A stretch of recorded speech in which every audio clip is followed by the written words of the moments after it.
Welcome to History Online class.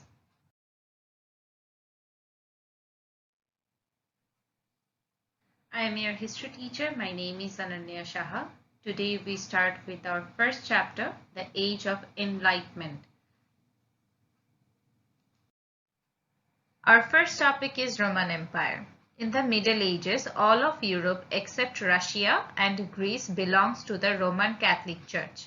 There were hundreds of states of different sizes and importance ruled by kings, princes, dukes or bishops.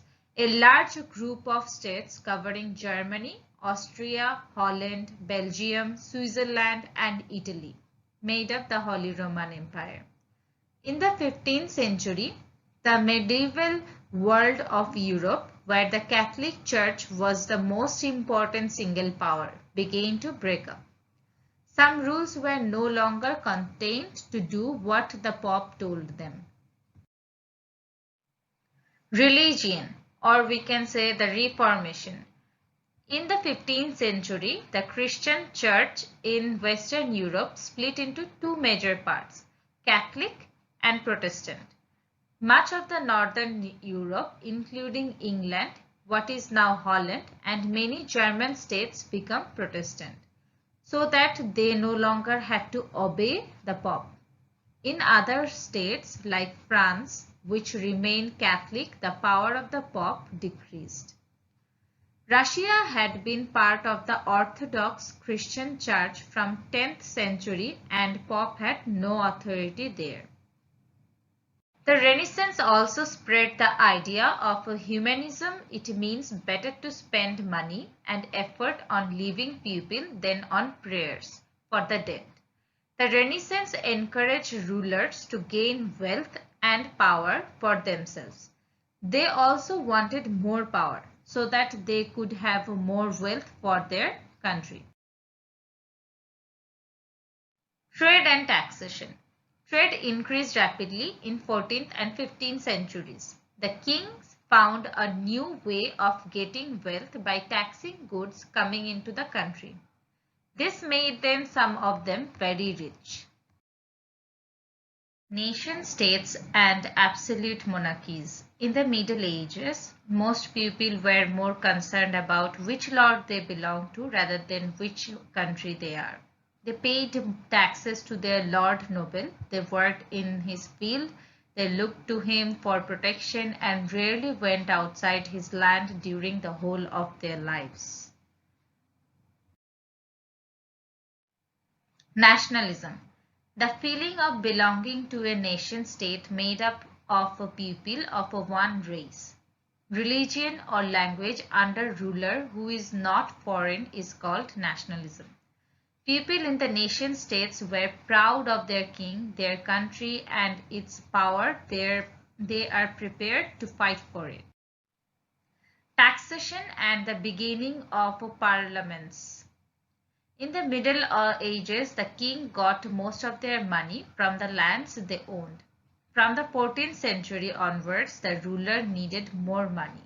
Then they began to get more of their wealth from taxes. And as the trade grew rapidly in the 15th century, they often become very rich. Some kings ordered representatives of the ordinary people who had to pay taxes to attend meetings with him and his nobles. These meetings gradually developed into assemblies such as Parliament in England.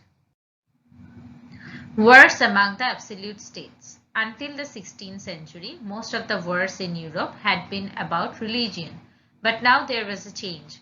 For the next 3 centuries, there were constant wars among them. They fought for power, land, trade, and colonies. The struggle for power in England. 15th century, the feudal nobles fought each other for the throne. One side was led by the Lancaster family, whose badge was red rose, and the other by the York family, whose badge was white rose. When the Yorkists won, they made one of their family king. The Lancasters did the same. In 1485, Henry Tudor, a Lancaster's noble, finally defeated the Yorkist king Richard III and made himself Henry VII. This new dynasty, the Tudors, lasted for nearly 120 years and became very powerful. Henry VII makes himself strong. Henry settled the quarrel between two families by marrying the Princess of York. Many of the old federal nobles had been killed in the war, and Henry made new ones. He taxed the nobles very heavily. Henry saved money by keeping out of wars and began to build up a strong navy to keep enemies away. Henry VII made himself head of the church in England as well as head of state. Elizabeth I, 1558 to 1603. Under Elizabeth, England's trade and power expanded rapidly. In 1585, Elizabeth sent an army to help the Dutch people who were rebellion against their Spanish rulers. Monarchs and Parliament. There had been parliaments in England since 13th century, but they met only when the king called them, usually not very often. The Tudor monarchs, especially Henry VIII and Elizabeth I, however, often summoned them.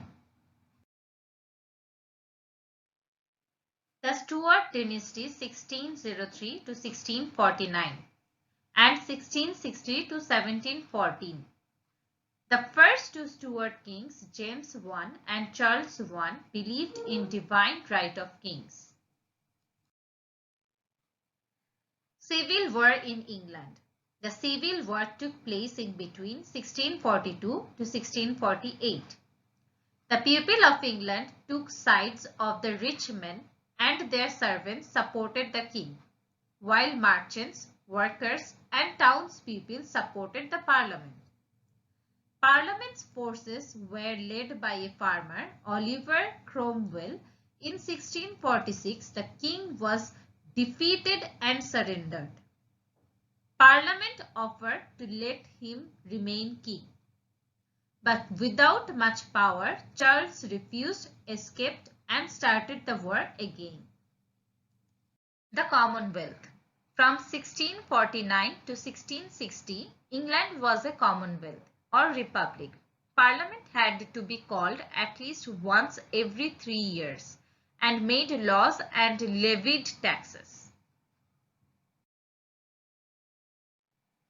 The return of the Stuart kings 1660. Oliver Cromwell died in 1658 and the generals quarreled themselves for the power.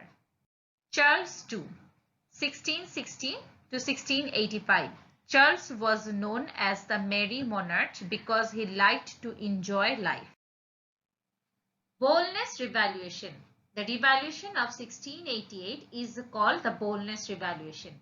In 1688, James' second wife, who was a Catholic, had a son. He would be next monarch, but English people did not want a Catholic king, so they invited William to come to England to overthrow James.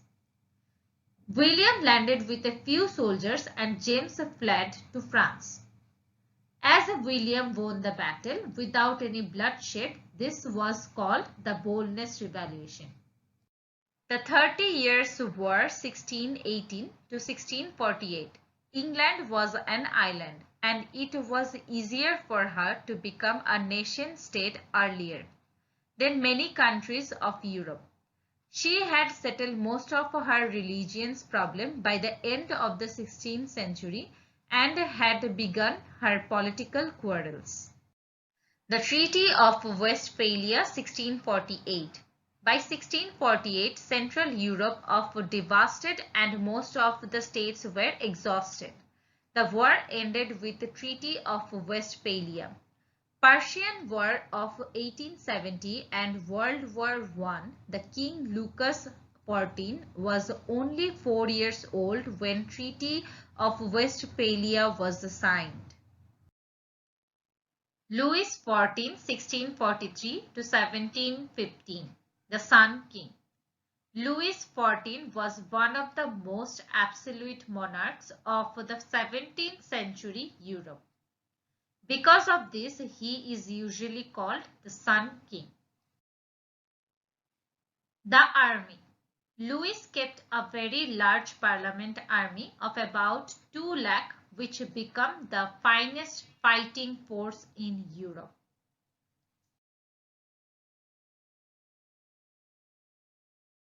See you in the next class.